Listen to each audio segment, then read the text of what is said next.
Welcome to another edition of Inside the Home Theater.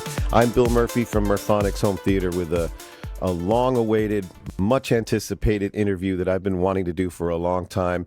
As you know, I've been working closely with this brand, MAG Theatron, speakers and amplifiers for home theater, and I've had some extensive personal experience with them, and each time I experience this equipment, I get more and more curious about the origins of the company, the inside and out of the how they're built, because they're just not typical, name brand, established brands, I should say, type speakers. These are the kind of equipment you find in commercial theaters, in very commercial setups, and it brings that experience into your home. And I'm very happy to have them. Let me welcome them in here. Ivan and Jerome, both from MAG Theatron, and they're coming to us from Ukraine. And this is very exciting for me to do. Welcome, guys. Thanks for joining us for this show. This is going to be a lot of fun for everybody. Thank you very much. Hello, Bill. It's an amazing pleasure to be with you today. And boy, are we going to learn a lot today. If you've heard the name MAG Theatron, and even if you haven't, there's going to be some fascinating information in here about this incredible equipment. First of all, I just want to get this out of the way, because every time I have a conversation about MAG Theatron and I mention Ukraine, everyone gets very curious about, business being done in Ukraine. I guess we get the impression over here that it must be a very unique situation that you're going. Can you share with us a little bit about what the working environment is in Ukraine, especially so close to Kiev as you guys are? I guess there's no real, sensitive way of asking about it. How is it going over there with the circumstances that we all know are going on there? I think I will let Ivan answer because I'm located in Belgium. Oh, okay. Well, Jerome is in Belgium, and I'm actually here right now at the factory where we are producing everything. Yes, of course, this is unique circumstances for everyone, and working here, I must say, yes, when everything started like this, that was a rough ride, and nobody really understood how it's going to work, how this company going to work, especially with the shipping and airspace has been closed. Yeah, it was a rough ride, but we quickly managed to help ourselves in supply chain network and also the exports. We quickly established the warehouse in Belgium where Jerome at his place, and we quickly established the transport routes. So now, yeah, despite everything, the business is as usual right now, and having stock, and our factory works in full capacity. We're growing, and I think things are working out great, all things considered. Yeah.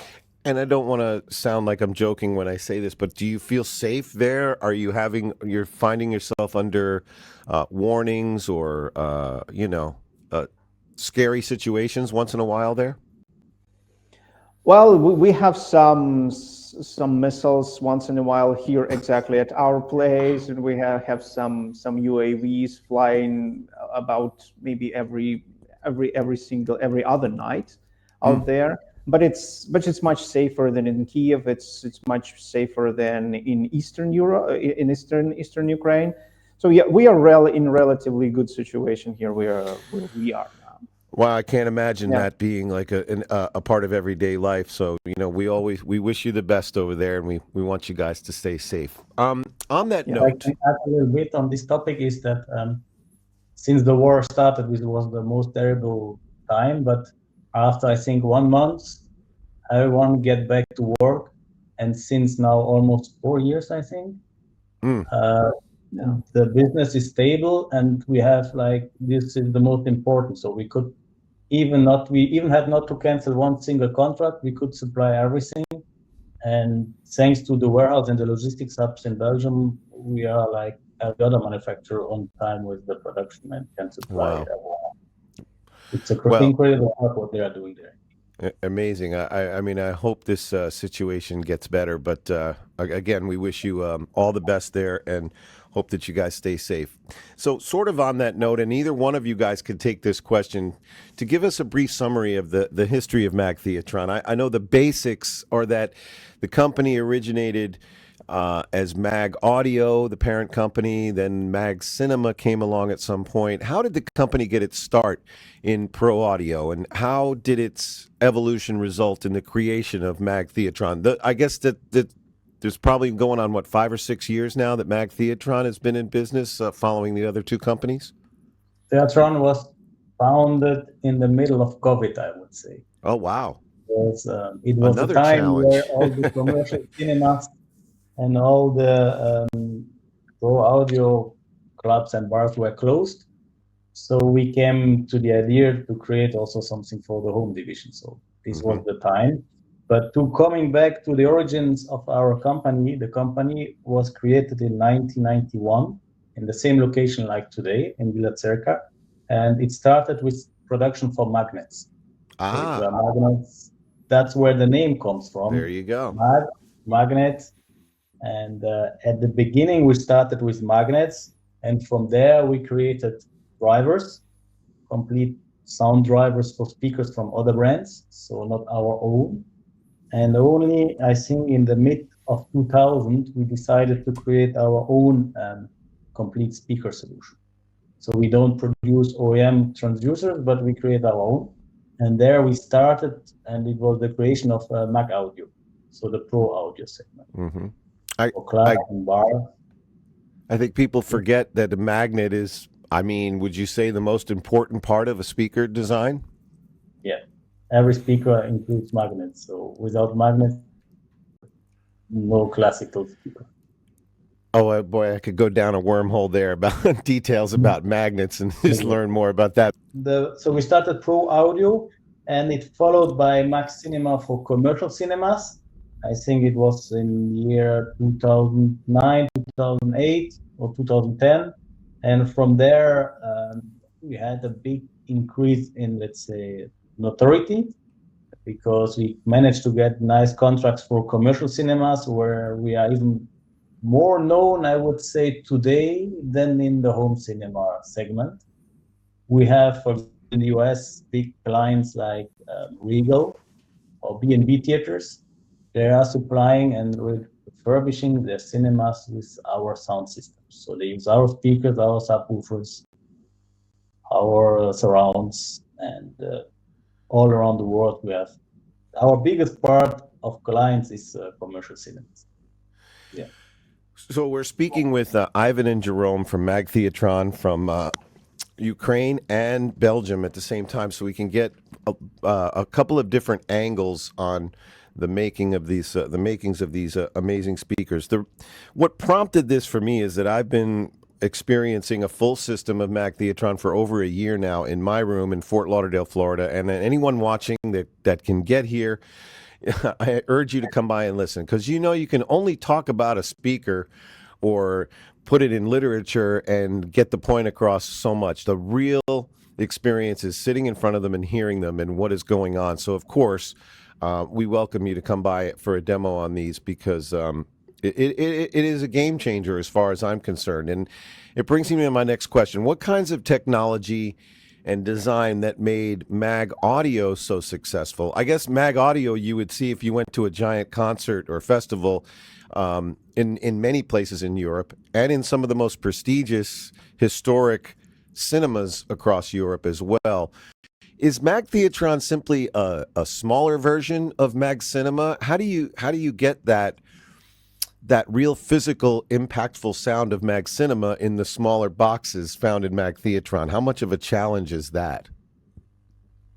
Yeah, well, that's about it. Just you mentioned that we really inherited from the professional audio and the professional theater, and especially in pro audio, from the touring and rental sound. You really learn to work with the most extreme cases and extreme power and extreme sound, and you need to make it powerful. At the same time, you need to make it clear. So we really had a lot of experience in creating the speakers that are reliable and powerful and the clear sound in its time. So it was amazing school for us to create pretty much best combination of performance and reliability. And that helped us in the commercial cinemas, and that started to help us with the MAG Theatron in the home cinemas, because we basically started to have requests from the home cinema owners to use some MAG Cinema equipment there, but that required a little bit of reworking and adding additional, technologies and polishing the speakers so they can be better suited for the home for the home audio. So that's why all of the Theatron speakers that we are using, for example, they are all fitted with the professional Dolby Atmos standards. They're tuned in to 105 decibels, so you can create the real commercial grade home cinema right there in your basement home cinema, right? And we have much more powerful speakers. We are using much more bigger, much more powerful speakers instead of standard 5-inch, 6-inch, 8-inch drivers that are available in the many other manufacturers. We take advantage in huge 12-inch, 15-inch professional grade speakers, and it gives you a lot of threshold, and it gives you a lot of headroom for power. So you have a lot of dynamics, and you have a lots of ability to tune the speaker right there to the necessity of the room. So I guess a lots of headroom and a lot of power gives you this feeling that you experience in your theater. Right. That sort of leads to another a question that we talked about ahead of time. You were about the external design of the MAG Theatron speakers. It's much different from most consumer speakers. And I guess you guys have mentioned before that some people find it a little controversial. It's just that it's not the most attractive. It's not made to be an attractive speaker, to be a piece of furniture in your living room. And obviously a lot of them, and most of them, are designed to be behind the screen. So how do you make for such a utilitarian look? It's great. It's very, very commercial looking right off the bat, I think it fits with our slogan to have the real sound in a cinema, to have real power, real environment. You need something strong and heavy, I would say, right, compared to something like another segments, like the hi-fi segments. You need something else, but that's why we believe that people who can get our box and see there's a lot of weight. It looks strong and built strong, that you will get strong emotion and strong feelings for the cinema. Yes. We are working now in the direction to go also in the living rooms with our Falcons and other segments where the design is more important. But for real home cinema where the speakers are behind the screen, you don't need such a beautiful enclosure, I would say. Right. No, Ideally, you'd like to not see any speakers when you walk in the room if they're hidden very well. And that's the situation I have here. My demo room is not typical for the speakers in that I have an 85-inch panel. So I have the M8s, which would normally be mounted behind the screen, set up on stands, but I have them completely level with each other so that you get that whole front soundstage presentation that you're supposed to get. But it's mostly just for demonstration purposes. And I don't know if this is a dumb question, but I was kind of thinking about, with concert and large commercial theater applications, long throw is the real goal. You could be sitting in a cinema or at a concert and be a couple of 100 feet away from a speaker, so you need to have long throw. And does this make designing the MAG Theatron speakers easier or more difficult, since the listener is so much closer to the speaker? Yeah, so about the long throw, yes, it's true for the commercial cinema speakers, the pro audio speakers.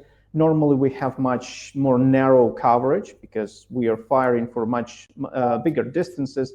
And that truly was one of the biggest challenges we needed to overcome with the MAG Theatron speakers when we were adapting them for the short throw applications for the home. Because normally, yes, the home cinema speakers tend to be much more wider coverage. They're much more, much less, let's say, much less positioning. You cannot hear the speaker. It's much easier. You lose yourself in the sound. across the room. So yes, we were able to, we needed to change the design for our horns, high frequency horns, mid frequency horns, to make them much more adapted for a home audio use. Namely, one of the most interesting things we introduced while we were creating that was the coverage control technology that we introduced for the main speakers, screen speakers, available for M8s that you have, available for M12s, M15s, screen speakers for Avalon screen array.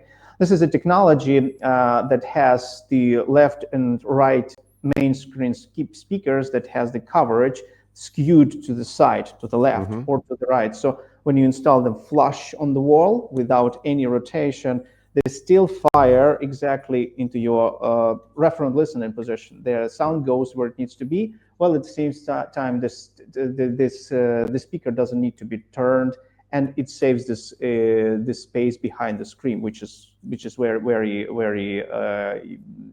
scarce for the home cinema. So this is one of the most interesting things that we introduced for this. So the sound is still controlled, it's still much more focused, but it's where it needs to be. And I don't know if that kind of explains. I don't think I've ever heard a system with more clarity and clear dialogue in the center channel speaker. It's the thing I'm most impressed with my system. I've never had a problem now in almost 2 years of understanding dialogue. You know, my experience before has been, oh, I've got to rewind that. What did they say? Or I have to put on closed captioning to understand it. That has not happened once, even in some of the worst mixed, movies or TV shows or whatever I'm watching. This still manages to get the dialogue out very discreetly, right where it should be. I've even dug into some scenes where the perspective of something you're hearing, first it's coming from the center, and then when they go wide and that sound is slightly off to the right, you actually feel that shift. If it's mixed correctly, of course, you have to rely on sound mixers doing that. But in other words, where I've not noticed it before, you can feel that slight movement toward the side. It is just an incredible experience, and I guess that explains, sort of, validates what you were just saying and explains more about it. And is that I get the impression that for L, C, and R, in the case of the M8, M12, M15, those high-end drivers work very much together. In other words, to make sure that it's not just regular dispersion out of all three. There's a specific kind of dispersion with the three that work together. Am I correct about that? Is the dispersion from the center channel, for instance, slightly different than the ones on the L and the R, other than the toe-in effect that you were talking about? Well, we're trying to keep the dispersion about the same for all of the screen speakers. It's just that they are skewed to the left and to the right. The difference is that we prefer much more narrower dispersion patterns that may be normally used for the tweeters in the home audio. Sometimes tweeters are basically just firing all over the place. You can find that in many home audio hi-fi systems. Sound almost like relies on just dispersion into the room and just hoping it's gonna reach the room. It creates maybe more of a immersive effects from less powerful speakers, but it sacrifices the focus of the speakers. Gotcha. We rely on much more power, much more SPL, much more clarity, and much more focused sound. And also what helps, that something that you learn very early on when you work with the pro audio, you never save on the high frequency drivers. High frequency drivers are high quality, high power, high SPL, and that's why you have much more powerful dialogues in the mid-range, because drivers works lower on the crossover point, and you have much better reproduction of that speech range, because you really need to cut through on the concert, you really need to cut through all the noise, and that migrated to the MAG Theatron as well. So you also can think of that as an important Something very unique for us is that as we come from the driver history, we produce all our drivers by ourselves, which is not the case of many other, let's say, competitors of us. they need to buy it externally, and This we part can from this build, guy, this part from these guys, and then put them all together, so right? we can really build something which is really dedicated to this speaker, and this makes a huge difference because we can configure it or make it exactly that fits perfectly for the needs of an M8, M15, or M12. I was going to ask a little bit about acoustic treatment for a room with MAG Theatron speakers in there, but along the same lines, this isn't really that much of a question. I'm more making a comment about my observations, and you guys can confirm. In the case of the surround and side speakers that MAG Theatron make, I guess they would all be the S's. Anything that you're using, the 7.1 would be in the performance series, would be like the S6, the S8. I noticed that there's also some direction with the high-end driver that points it down, so it enables the speaker to be mounted higher. And I mean, no pun intended, but you've got headroom, like literally, because if you did have to mount them on your walls and they're higher, they're sort of out of the way physically because they can be mounted overhead. And the driver seems to point down into the main listening position, which I find makes the Dolby Atmos and even listening to 5.1 music, it's much more discreet and much more directional. You can truly tell that something's coming from the rear left because it's pointing down at you and not getting blocked by someone sitting next to you or a high seat back or something like that. So this is it's another thing that makes the I guess the separation of all the channels even more discreet and more clear. And what was the thinking on that? I'm on the right track with that, on how that works? Are you able to get it to be more directional to the main listening position by mounting them higher? Because in a commercial theater, let's face it, the surrounds and the sides are way, way, way above your head. So that's a typical design in a commercial theater, is it not? Well, I guess that's about the same thing as we migrated from the commercial cinema and to the home cinemas. They're much harder to create more crystal clear sound in these large theaters. Yeah, you have much more air to move. So we worked a lot into creating this much more discrete and more precise sound, and that's probably what you're hearing here, because maybe you're not used to. With typically created home speakers, right. Maybe that's what you're doing. About the surrounds, yes, we also have this coverage control technology where the sound beams slightly down from the ceiling. You can put them higher. You don't need to tilt them. It's great for in-wall installation. So yes, and I would say our speaker is much more directional in the sound. Maybe it's not the normal way that most home audio systems done, but our clients really like that. This is what we discovered. It's much more focused and much more easier to position the sound. Mm-hmm. And I even, like, personally, I'm not a huge fan of side speakers, like in the 7.1 or the 9.1 systems, where the side, if you're sitting to the right side and you've got a side speaker right next to you, that can be a little distracting. To be able to have that up higher sort of puts it in the same distance away from the rest of the surround speakers, so it's a little more even. So I think that's another advantage to having those slightly higher mounted speakers to do that. It's just a fascinating experience. Like I said, we can explain this all we want, but you really can't understand how exciting this product is until you sit in front of them. So anyone who can get here to my South Florida demo room, I love showing off this system and explaining it, and I would love to show it to you too. So just hit me up. Anyone can email me at murphonics@gmail.com and set up a demo. All right, now let's get to the heart of what we really want to talk about.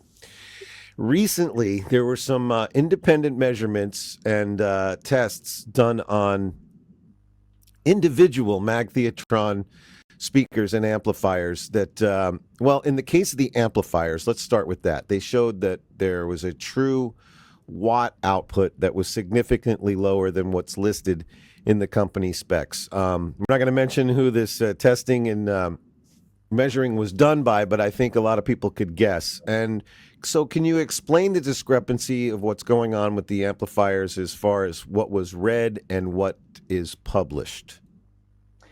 Yes, so we actually get this question a lot. We used to have it a lot throughout the years with the Theatron, of course, and of course with MAG Cinema and MAG Audio, because it's not a secret that for the amplification and for amplifiers, we work with the world's leading authority of the manufacturer PowerSoft. It's an Italian company with its own unique history in the audio industry. They started in 1995, about the same time as we are.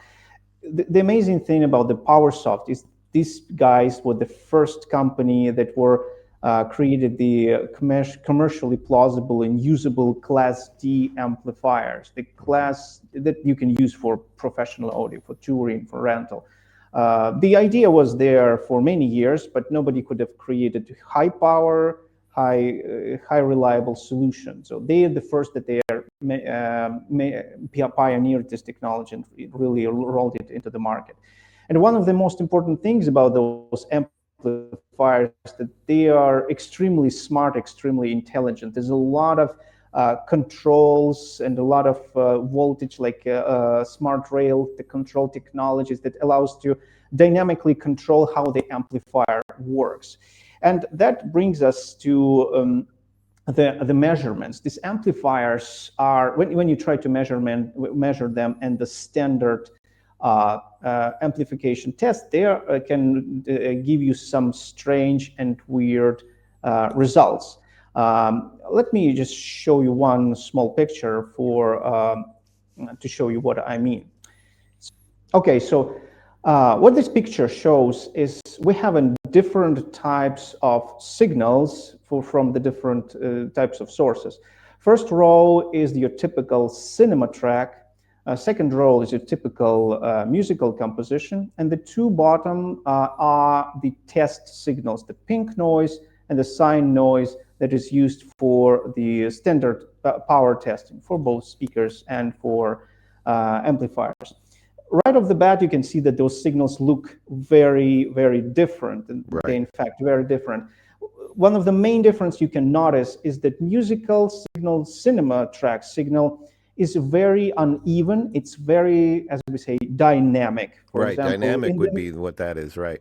Yeah, for music, for example, you have the bass drum and the snare drum hits where it's the power peak that you need to use. And then you have a much lower level that needs to be reproduced. And the cinema composition is even more dynamic. You have large peaks, and then you have like several seconds, maybe half a minute of almost complete silence or very, very, very noise levels. So PowerSoft noticed that, and what they did, they created these control technologies inside their amplifiers that are dynamically controlling the power output, power capacity of the output of the amplifiers that is actually optimized for the real world dynamic signal. Meaning these amplifiers can give you out a lot of power in the short burst, like maybe 1-2 seconds. And then these amplifiers can just recharge themselves on this smaller level of a signal. It works amazingly well for the real signal, and it gives us much more power capacity. You can create much more SPL out of real speakers and real signals. It has much more dynamism. It allows you to save a lot of power. It has much less cooling for the speaker, for the amplifier. You don't need those noisy fans on, because it's not up all the way the whole time. Right, I get it. Yes. Right. Yes. I would imagine a much lower noise floor as well, because what I'm guessing in the quieter parts, you're using less of the power of the amp, so therefore you're getting a lower noise level, which in turn just adds to more dynamics. Yes. So they are automatically just change this thing. So they are optimized for the real world application of the speaker, for the music, and of course for the cinema content as well. But one thing these amplifiers cannot handle very well is the standard testing signals, which is basically just a, let's say, a constant signal all the time. It's just a And constant 1 watt from thing. 1 meter away. Yeah, Right. yeah. So when you are measuring those amplifiers exactly with this static signal, what happens is that it gives you a lot of power at the start, and then it just lowers down to say 1/4 of the power, because this is how the amplifiers work. So these amplifiers are amazing, dynamic, and great sounding for the real applications. It's just that they are terrible for the lab testing. And PowerSoft went, since when they introduced that, they went through this learning curve. They spent a lot of time explaining to people what's going on with their amplifiers, that actually this power tests don't represent those things. This power test basically trickled down from, started somewhere from 1970s, where we have this huge transformer AB class amplifiers that just gives you a lot of power constantly, right? And those power tests were kind of eligible for those amplifiers. But right now, amplifiers has become just too smart for those tests. And Right. this test just do not represent what actually happening. And this is exactly also what you hear in the real room. In the real room, on the real content, you have a lot of power, and you have a lots of depth, and you have a lots of dynamics from that. It's just Right. the tests don't capture it. That's basically that's what we're hearing. The standard tests just don't show that. And Jerome, But did you want to add anything to that? Maybe just on the short notice, the first version of our amplifier were quite, let's say, something that we took out from our commercial cinema, but we realized that for home cinema, something else is also very important, to have very quiet amplifiers. So we created a new series, which is the EQ and TO series, which is much, much quieter, because we are using different fans inside, and the cooling is different, so that it becomes much, much lower in noise. Right. I have a combination of both. I have the TDC 3200, the TDC 1200, and now there's also two TQ 3000s in my system. And I have one of those dedicated to the 4 Atmos speakers on my ceiling, and I ever since I've added the TQs to the system, it's just there. If there's something going on in the Atmos channels, you're really, really hearing it more clearly, and as part of the whole dome, and overpowering. I think that's another thing I've discovered, is that the power rating on these speakers, compared to the amount of watts going into them, it amounts to so much, again, contributing to the dynamics, and also to overpowering something. You have power to spare. Even at the fullest, loudest volumes I could think of, you still have no sign of distortion, and you feel like you could go even louder, even though you don't need to. And again, these speakers when I was going over some of these measurements and test results on the MAG Theatron speakers, and seeing such, I don't know, on paper, it looked like, wow, these should really sound terrible according to what these readings are showing me. And then I go in my room and I hear them. I go, it's just a completely different experience. I mean, it's just the speakers working together. The air that you get moved around by the right speaker placement, the right treatment in the room, with those combined. And I was seeing in some of the curves, they had sort of a dip from the low end to the bottom end. I mean, and let's face it, in some of the best room correction programs that we have out there, that really is ideal. As you go higher up in frequency, you bring them down, especially if you have very efficient high-end drivers in there. You want that tilt so that the upper end is more contained, but it still comes out crystal clear. I don't know if I'm explaining that correctly, but it's such a huge difference between what the readings tell you and what it sounds like in real life. I mean, it's just that together everything sounds amazing. Is it individual testing on home theater speakers? Is that just like the testing and measurement is irrelevant if you're just going to look at one speaker or measure one speaker? What would explain, in your opinion, the difference in the test results and the real life listening experience? Well, one thing to realize about the measurements is it is important to understand what are you measuring and for what purpose are you measuring. So the way the MAG Theatron ecosystem works is that all of the speakers are designed to work with their own amplification, with the presets that are designed exactly for those speakers. Alternatively, you also can use the other amplifiers, and for that reason, we also have the table presets with the recommended equalization. Because, for example, we have advanced amazingly for the last, say, 20 years with the DSPs and processing and FIR filtering. We have amazing DSPs, we have amazing equalization capabilities within the cinema processor, and we have a great equalization in our amplifiers.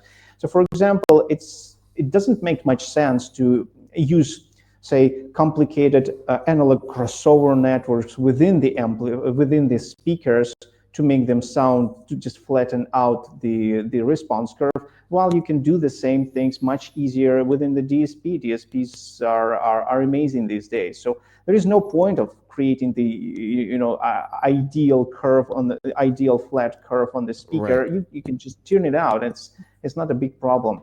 Another thing you mentioned, this dip on the high frequencies.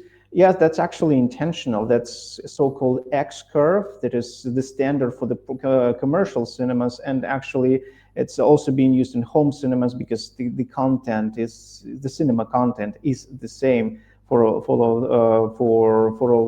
the means and purposes. Also, we must understand that we also take into account, when we design the system, we take into account how it's going to be used. For example, the main speakers are installed on the wall, right? So there are always a boundary effect on the wall, which creates the boost on the low frequencies. If you take the same speaker and measure it in the free space, you will have this roll off on the low frequencies, and you may say that the speaker just doesn't perform.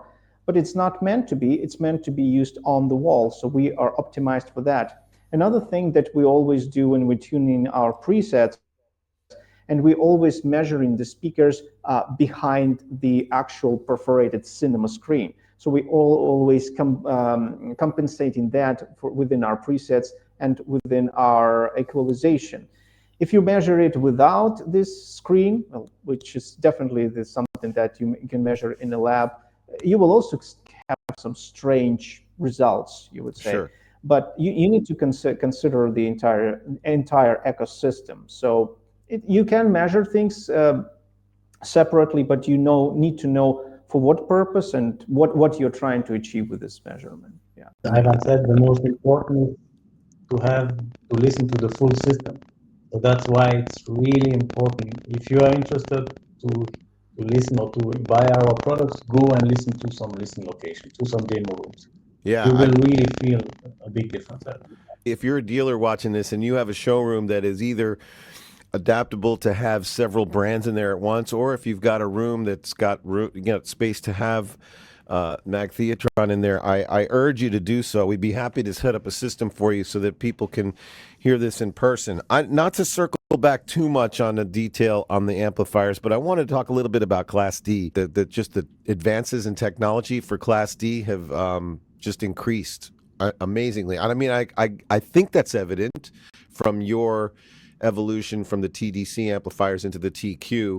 I'm sure you were taking advantage of some of the advancements made in Class D technology. Talk about a little bit about what has happened to make Class D become so much more of a player in the market. Well, actually, that trickles down to the same. The PowerSoft happens. So there is basically the primary brand that actually drove the Class D from the small amplifiers. I don't know, maybe for car amplifiers or whatever. Right. Something unreliable, strange, and inconsistent in the huge world of a professional audio. Let's face it, the PowerSoft now releases the amplifier. It's called X8, which has 8 channels, 5 kilowatts per channel. That's 40,000 watts into the 2 units of the rack space. Now that's the power they're doing, and they're rolling with this in the touring, or under the rain, under the sun, on the road. So they made it into something extremely, super reliable, and something that, nobody questions that anymore. I can only think of an analogy of electric cars, right? Which started like some sort of toy, and it's this interesting thing. Now it's becoming pretty much a standard for the things, and the improvement in technology happened. It matured. Now it's better, and it's just gonna keep on working. Yeah, maybe there are some people who would love to have some AB technology. There are people who prefer to listen to the vinyl, no problem. So I guess that's gonna keep on being a niche. But as for the most purposes, Class D is a great amplifier. They're working very good. The reliability is pretty much without question today. Also, the power consumption is much more efficient than those. Yes, actually, they're much more efficient. The PowerSoft amplifiers have the power consumption up to efficiency 95, 98%, with those smart technologies reusing the reactive power from the speaker to recharge itself. That's pretty amazing. So you can actually, you don't need that much of a powerful network in mains network in your home to install those amplifiers. If that's a constraint for especially several countries, that this is an actual problem. If you add up the watts on my system in particular, I think it comes out to 10,400 watts total from the 4 amplifiers. I guess when I first put the rack together, and I wanted to keep an eye on my electric bill just to see what was happening. And I'm telling you, the increase in my electric bill wasn't as nearly as significant as I thought it would be. And if those were all Class A or Class AB amplifiers, I would see, is there a massive difference in the amount of current that they draw? Massive. No, I think it's a huge difference. Yeah, IB amplifiers, I would say they have the capacity of about 60%, right? So you're pretty much wasting 40% on just heating up your room. Right. Yeah. So so we did some measurements for commercial cinema, because there it's even more important, because you have in every room a big tower of amplifiers, and we compared the standard amplifier compared to Class D. And we realized that after 1 or 2 years, if you use the old one, you pay even more, because you pay that much on power consumption compared to ours that you can save up to, now it depends on the room, but we had projects where you could save $40,000 on 3-4 rooms. It's now cinema room, so it's a different environment, but it's very significant. I would imagine. So Class D, in all its improvements, it really results in a smaller footprint, runs cooler, doesn't heat up as much, and draws less power. And anybody that thinks that these 2U rack mount amplifiers, if you open them up, you got a tiny little amplifier card in there. That's not the case. They're very advanced. There's a lot of technology in those as well. And I'm sure they're designed in a way that the heat dispersion inside is always safe and everything stays. And I can just tell, after watching an hour-and-a-half movie at minus 13 from reference level, and I walk over to my amp, I can put my hand on top of them, and it's hardly even that warm. It feels like they run cool, and I know that's because there's so much reserved power, and there's and so much more headroom in the amplifier section, and it runs cool. They feel like they're going to last forever. So I'm going to show, as we get ready to wrap this up, I'll show a few little teaser pictures here on the screen of some of the other products, the Falcon, the Avalon systems. You want to talk a little bit about those and what your plans are in the coming year or so on the opportunities people will have around the world at various shows to be able to see these and in some cases hear them as well. We have been focusing more on the performance series, which is the typical, probably, typical home theater situation for most. But when you get up into these Avalon and Falcon lines, what could you guys tell us a little bit about these as I show some pictures of them here on the screen? So maybe I'm just coming back. We had a big and very successful trade show in Paris. We had their demo room together with Trinov, and it was really well built. So it was let's say the booth of Trinov and ours, and we presented there our classical series like the M12 together with the Hammer 15 4 pieces, and it was a very built room where we put some isolation on left and right, and every people that came, it was I think 40,000 visitors during 3 days. It's a huge show in Paris, and we're very, very impressed about the results compared to the other demo rooms. And we also showed there for this first or second time our Avalon series. So in real, you could see them at the CEDIA physically. Also here, they were not connected. This is, let's say, another segment where we want to go to the premium level. So I would say the performance level is a reasonable price for something really good. But if you go to Avalon, this is something where we put all our knowledge, all what we know, without any compromise. We put the best of the best inside.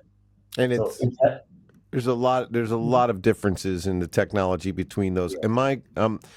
The Avalon speakers are sealed as opposed to ported, correct? Or are those also ported? Yes, they are totally sealed. Subwoofers are sealed boxes, and the main speakers are also sealed. All you have is one 15-inch active transducer and one passive radiator there, so you can get. I see. Yeah, so the second one on the bottom is actually just a passive radiator there. I got so you can have much better response there, considering it's sealed. But those boxes are big. We have lots of air there.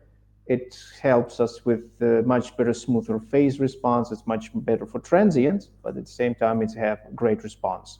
Avalon is such an attractive product for something that's going to be behind your screen. If you're going to put it behind your screen, I urge you to have, lights behind there so that when you're not showing a movie, you can show off because they're beautiful.